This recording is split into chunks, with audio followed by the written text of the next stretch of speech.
Bismillahirrahmanirrahim. Assalamualaikum warahmatullahi wabarakatuh.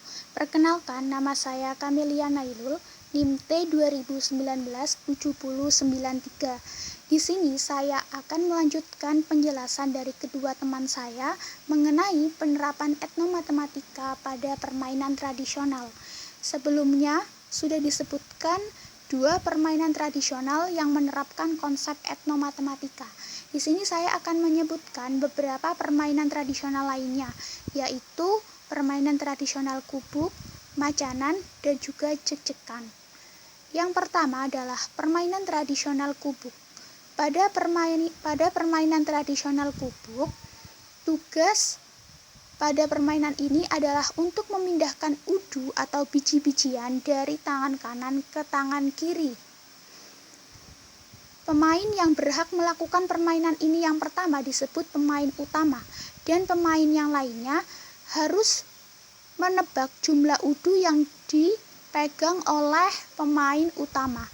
Jika pemain lawan dapat berhasil menebak jumlah udu tersebut, maka pemain lawan dinyatakan menang dan wajib diberikan udu yang sudah dimiliki oleh pemain utama. Pada permainan ini bisa dimainkan oleh 3-6 orang. Konsep dasar matematika yang digunakan pada permainan tradisional kubuk adalah pada operasi penjumlahan dan pengurangan, serta kita juga dapat melihat berapa jumlah udu yang berhasil dimiliki oleh setiap pemain dan sisa jumlah udu yang digunakan dalam permainan. Yang kedua adalah pada konsep etnomatematika untuk permainan tradisional macanan. Pada permainan tradisional macanan, kita akan membuat dua istilah, yaitu uwong atau manusia dan macan atau harimau. Permainan ini mengajarkan untuk cerdas dalam mengatur strategi dan melatih daya ingat. Pada permainan ini dilakukan dalam arena permainan tertentu yang sudah disediakan. Arena permainan ini akan menerapkan konsep matematika bangun datar, di mana akan memadukan beberapa bentuk bangun datar yang kongruen dalam satu dan membentuk arena permainan pada macanan ini. Para pemain harus menyusun kerikil pada arena permainan dan menentukan jumlah dari uwong atau manusia yang dimakan oleh macan. Jumlah yang dimakan oleh macan tidak boleh jumlah genap, jadi harus jumlah ganjil, yaitu 1, 3, 5, dan seterusnya. Permainan ini juga melakukan lompatan oleh macan melalui uwong-uwongan yang ada dan juga sebaliknya. Jadi si macan bisa melompat melalui uwong-uwongan dan uwong-uwongan bisa melompat melalui macan. Hingga sampai batas akhir jumlah pemain dapat ditentukan dari jumlah uwong-uwongan dan macan yang lebih banyak yang mana.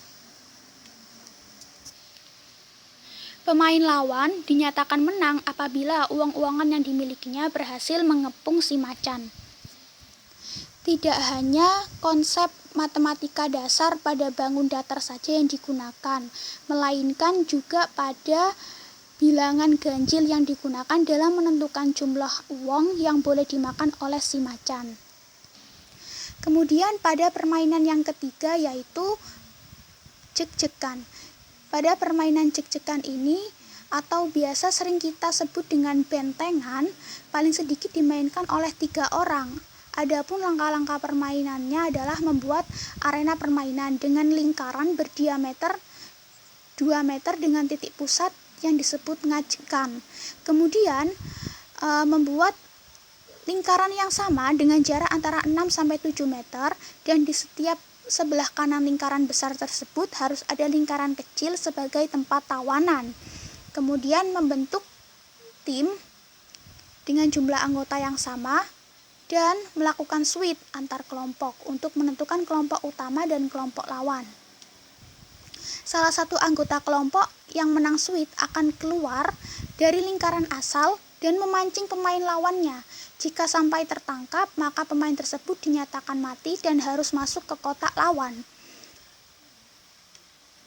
Namun, ketika berhasil meloloskan diri, maka pemain lawan harus segera kembali ke lingkaran asalnya dan berhak dikejar oleh salah satu anggota pemain utama dan begitu seterusnya.